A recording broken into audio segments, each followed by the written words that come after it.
¿Cómo alcanzamos a aquellos que se niegan a creer en instituciones, que se niegan a aceptar de que pueda existir una sola verdad y una sola iglesia que la presenta?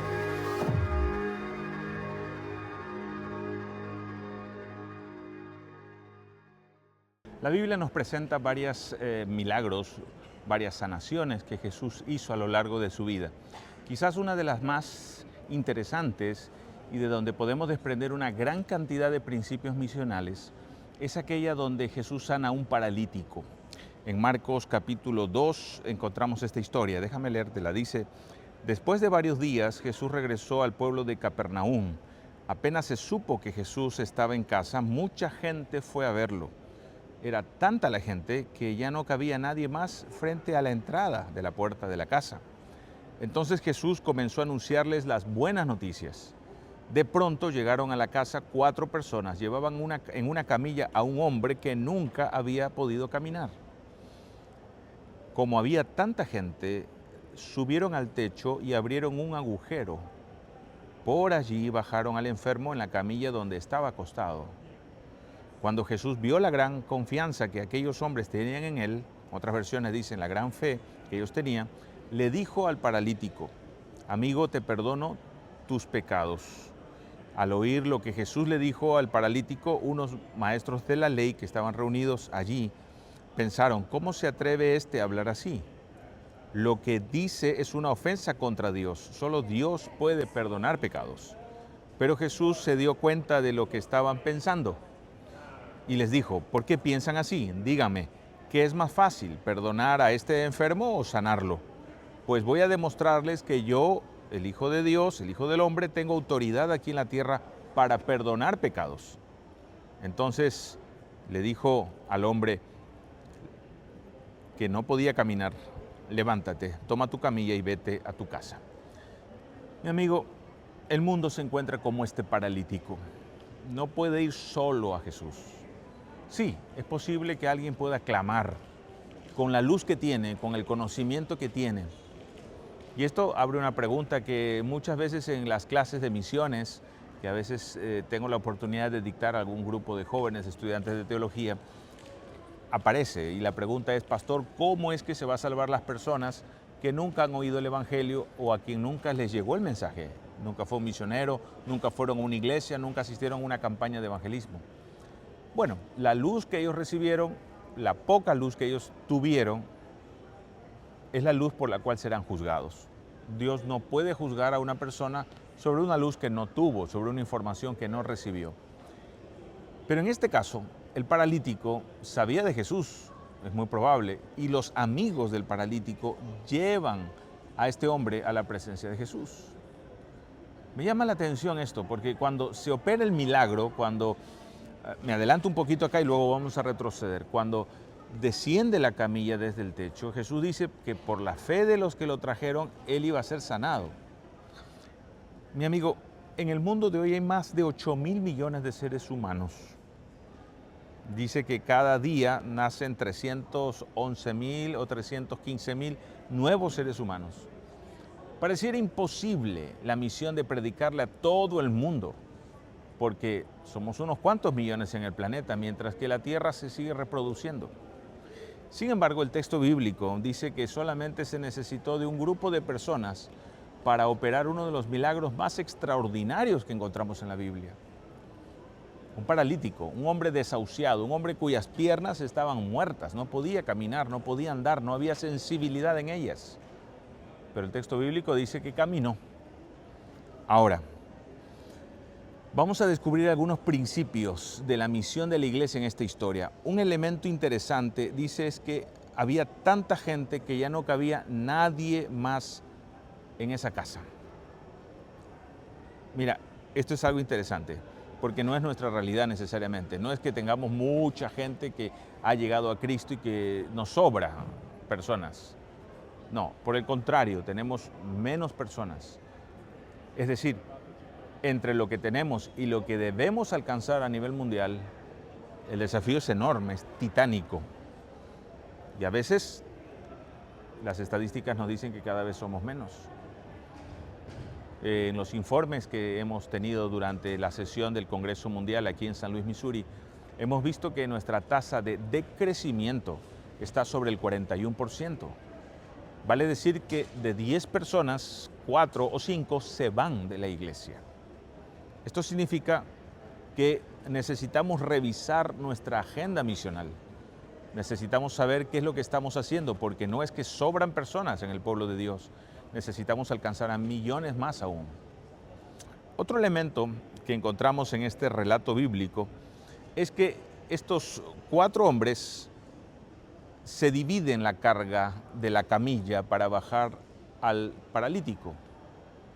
4 personas, sincronía, 4 puntos cardinales, unidad, cohesión, interdependencia, unidos por un mismo propósito, unidos para poder llevar a este hombre a los pies de Jesús y que se produzca el milagro.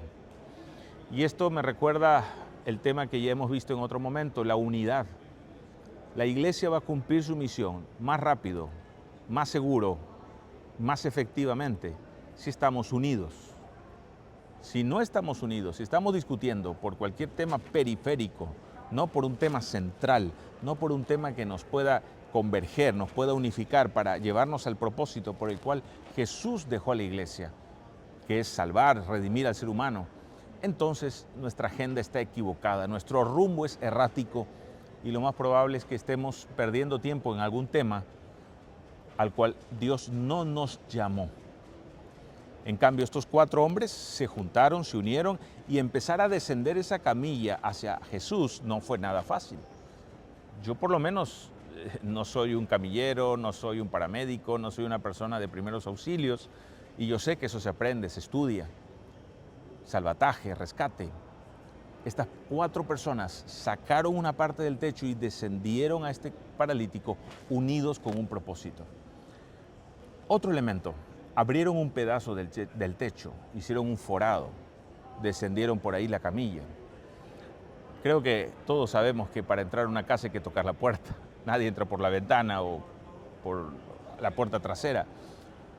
Sin embargo, la necesidad y los desafíos misionales de hoy nos llevan a crear o recrear métodos. Y esto no tiene nada que ver con los principios, aun cuando entendemos que hay métodos que sí pueden comprometer principios, y eso hay que dejarlo claro. Pero estamos hablando de métodos creativos, métodos saludables, métodos que no comprometen principios y que tienen que ser reinventados para cumplir la misión.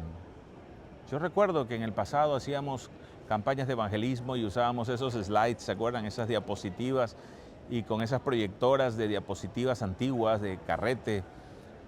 Era lo que había. Luego llegó el VHS, el proyector de video y ahora tenemos pantallas LED de tamaños gigantescos, inclusive hologramas, realidades virtuales. La tecnología avanza y eso no necesariamente compromete los principios, pero sí nos hace más significativos para llevar un mensaje a una generación que quizás ya no se reconecta o no se conecta con los métodos del pasado. Y en esto yo quiero ser un poquito insistente. Si hay algo que nos llamó la atención en los informes misioneros que se han dado durante la sesión de la Conferencia General aquí en San Luis, Missouri, es que cada uno de los informes de las divisiones se ha caracterizado por las formas creativas de comunicar el mensaje, la manera como ellos han podido llevar a Cristo a través de la internet, de los medios digitales, de películas, de una enorme plétora, una enorme cantidad de recursos creativos, digitales en muchos casos, comunicacionales, gráficos, etcétera, etcétera, que nos ha permitido ver cómo ellos han crecido o han impactado poblaciones que normalmente no eran alcanzadas con los métodos comunes. Y esto es algo que tenemos que destacar.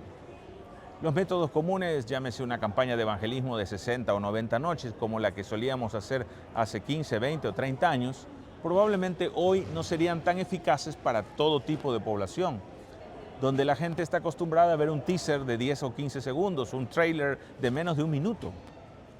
Mi amigo, mi amiga, tenemos un enorme desafío. Una de esas 3 ventanas de la que se habló aquí en la sesión de la Conferencia General era la ventana de la población secular y posmoderna. Personas que no creen más en el cristianismo como lo conocemos nosotros, sino más bien en diversas formas de verdades que para ellos no son absolutas y únicas. Esto se conoce como un sincretismo cultural y religioso, donde todo se mezcla y todo es verdad para ellos.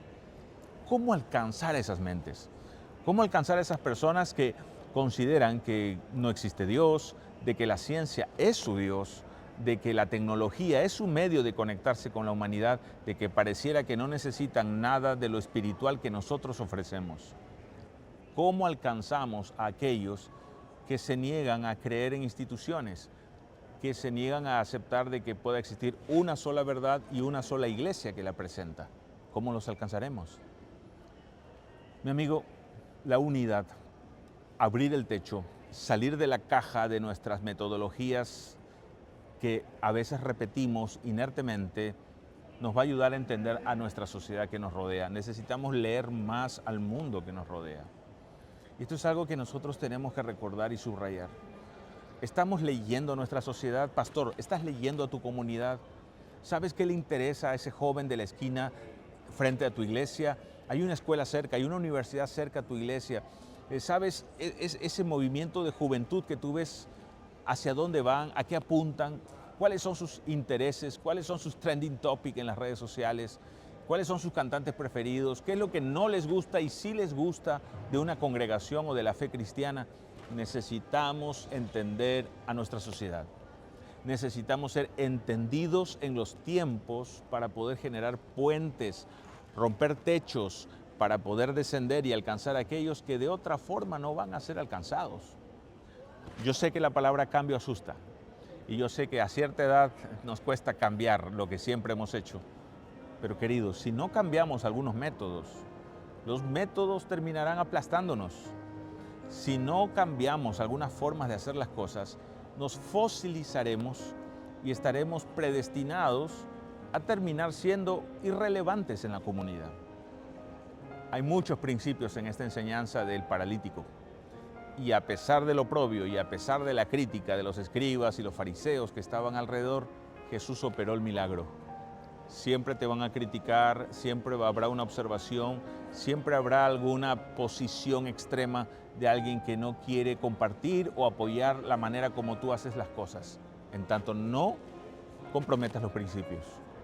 Pero recuerda, el Señor nos llamó a salvar personas. Y si es necesario romper un techo para bajar a alguien y llevarlo a los pies de Cristo, habrá que hacerlo. Romper paradigmas, romper formas de hacer las cosas y que ya no están funcionando. Es importante para poder lograr el objetivo por el cual Jesús vino a este mundo. San Juan 3:16, Jesús vino a buscar y dar vida eterna a los que están perdidos si creen en Él. Jesús vino a buscar y salvar lo que se había perdido. Jesús lo mencionó también. Que Dios te ayude y me ayude para lograr ese objetivo y que nuestra iglesia sea realmente una iglesia relevante, significativa y misional para estos días del fin.